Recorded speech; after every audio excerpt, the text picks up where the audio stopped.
السلام علیکم۔ جماعت پنجم، مضمون ماحول کا مطالعہ، حصہ 2، سبق نمبر 7، مسکن سے گاؤں بستیاں۔ تو بچوں، ہم اس سبق میں مسکن یعنی رہنے کی جگہ، اس کے بعد میں عارضی خیمہ زنی اور اس کے بعد گاؤں بستیاں کس طرح وجود میں آئی اس کے متعلق معلومات حاصل کریں گے۔ 5ویں میں ہم نے سیکھا کہ طاقتور انسان بالخصوص غاروں میں بستے تھے۔ اس زمانے میں یورپ کی آب و ہوا منجمد کر دینے کی حد تک سردی تھی۔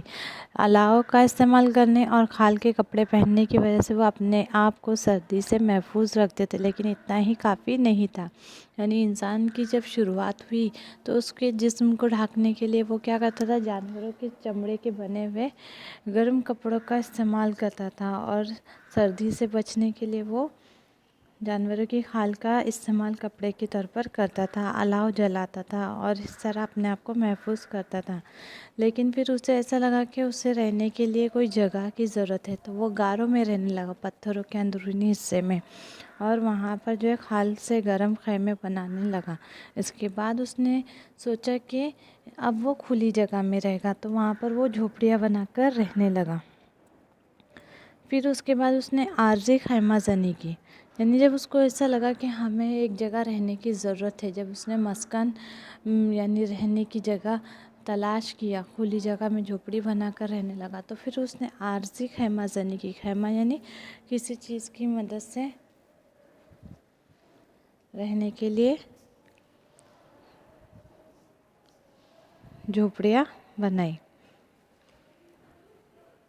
پتھر کے وسطی زمانے کے عقل مند انسانوں کے گروہ نے دنیا بھر میں بستیاں بسائی تھی۔ پتھر کے وسطی زمانے میں آب و ہوا گرم ہونے لگی تھی، ہر طرف ماحول میں تبدیلیاں ہونے لگی تھی۔ اس وجہ سے پتھر کے وسطی زمانے کے عقل مند انسان کے غذائی طور طریقوں میں تبدیلی ہونے لگی۔ بہت بڑے پیمانے پر ہونے والے شکار اور ماحول کی تبدیلی کی وجہ سے پتھر کے وسطی زمانے تک میموتھ جیسے انتہائی بڑے ڈیل ڈول کے جاندار نیست و نابود ہونے لگے تھے۔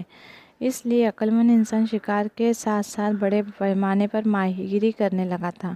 اب ان کا زیادہ تر انحصار جنگلی سور، ہرن، پہاڑی بکریوں اور بھیڑیوں جیسے چھوٹے چھوٹے جانوروں کے شکار پر تھا۔ یعنی انسان جو ہے گزارے کے لیے ان کا شکار کرتا تھا۔ اس طرح ان کی غذائی تبدیلی وجود میں آئی۔ عقل مند انسان گروہ میں بھٹکتے تھے، دور دراز کے علاقوں ملکوں تک جا سکتے تھے۔ بدلتی ہوئی آب و ہوا کے مطابق وہ الگ الگ مقامات پر عارضی طور پر رہنے لگے، مطلب جہاں پر آب و ہوا گرم ہوتی وہاں پر رہتے، اور فصل کی کٹائی، پھلوں اور جڑی بوٹیوں وغیرہ کی ذخیرہ اندوزی بھی کرتے۔ مچھلیاں کس موسم میں بافراد دستیاب ہوں گی، اس کی معلومات حاصل کر کے وہ اس کا فائدہ اٹھایا کرتے تھے۔ کسی مقام پر زیادہ شکار ملے گا، اس کا وہ مشاہدہ کرتے تھے۔ اس طرح وہ ایک مقام پر قیام لمبے عرصے تک کرنے لگے۔ جنگل کے درختوں کی کٹائی سے خالی ہونے والی جگہوں پر عارضی طور پر خیمے نصب کرتے تھے۔ اس طرح انسان نے، دیکھو اس تصویر میں دکھایا جا رہا ہے کہ وقت کے ساتھ ساتھ جب اس کی غذائی ضرورتوں میں تبدیلی آئی تو اس کی رہن سہن میں بھی تبدیلی آئی۔ جنگل کاٹنے کے بعد وہیں پر خیمہ بنا کر رہنے لگے۔ ٹھیک ہے، فصلوں کی کٹائی، جڑی بوٹی، پھل وغیرہ جہاں پر زیادہ دستیاب ہوں گے اس کی مشاہدہ کرتے تھے، اور اس موسم اور وقت کے حساب سے اس جگہ پر وہ لوگ رہتے تھے۔ اس کے بعد میں کیا ہوا، انہیں ایسا لگا کہ ہمیں ایک جگہ رہنا چاہیے۔ اس طرح جب وہ ایک جگہ رہنے لگے تو وہاں پر جو ہے بستیاں، گاؤں نظر آنے لگے۔ پتھر کے جدید زمانے میں انسان کی طرز زندگی پتھر کے قدیم زمانے اور وسطی زمانے کی طرز زندگی سے مکمل طور پر مختلف تھی۔ اس دور میں انسان اناج پیدا کرنے والا بن گیا تھا۔ کھیتی باڑی کی ابتدا پتھر کے جدید زمانے کی تہذیب خصوصیت ہے۔ شکار کی تلاش میں پھل، ابتدا قند، جڑیں جمع کرنے کے لیے مسلسل بھٹکتے رہنا ضروری تھا، لیکن طویل عرصے تک کے لیے کافی ہونے والے اناج کا انتظام کھیتی باڑی کے ذریعے ممکن ہو گیا۔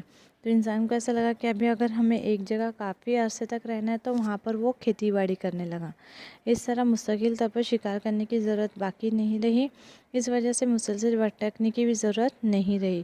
اس کے علاوہ کھیتی باڑی کے علاوہ دوسرے کاموں کی نوعیت انہیں ایک ہی مقام پر رہنا ضروری ہو گیا، اس لیے مستقل نوعیت کے گاؤں بستیاں قائم کر کے انسان کی کئی نسلیں ایک ہی مقام پر مستقل طور پر رہنے لگی۔ یعنی جب انسان نے رہنا سیکھا تو پھر وہ جھوپڑیاں بنانے لگا۔ جھوپڑی بنانے کے بعد اس سے عارضی مستقل طور پر ایک جگہ نہیں رہتا تھا، عارضی طور پر پھر وہاں سے وہ ایک جگہ سے دوسری جگہ اس طرح سے اپنی پیشوں کے حساب سے، ضرورت کے حساب سے جانے لگا، غذائی ضرورت وغیرہ کے حساب سے۔ لیکن جب اسے لگا کہ اس کی ساری ضرورتیں اسے ایک ہی جگہ پر حاصل ہو رہی ہے، غذائی ضرورت پوری ہو رہی ہے، مختلف کاموں کی ضرورت پوری ہو رہی ہے، تو اس نے ایک ہی جگہ رہنا مناسب سمجھا، جس کی وجہ سے اس کی کئی نسلیں ایک ہی جگہ ایک ہی مقام پر مستقل طور پر رہنے لگی۔ اس طرح پتھر کے جدید زمانے کے گاؤں بستیوں کے سماجی اتحاد اور تہذیب کے مختلف پہلو ہمیں اس سبق میں حاصل ہوئے۔ دیکھو کس طرح کھیتی باڑی، جانوروں کی حفاظت اور مٹکا بناتے ہوئے لوگ دکھائی دے رہے ہیں۔ یعنی ایک ہی جگہ پر پانی کی دستیابی ہے، وہیں پر لوگ شکار بھی کر رہے ہیں، کھیتی باڑی، فصل کی کٹائی، گھر بنایا جا رہے ہیں۔ تو اس طرح جب ایک ہی جگہ اس کی ضرورت پوری ہونے لگی تو وہ مستقل طور پر ایک ہی جگہ رہنے لگا۔ یہاں پر کچھ سوالوں کے جوابات دیے گئے ہیں، یہ آپ لوگ ہوم ورک سوالوں کے جوابات لکھیں گے اپنی کاپی میں۔ ٹھیک ہے، اپنا خیال رکھیں۔ اللہ حافظ۔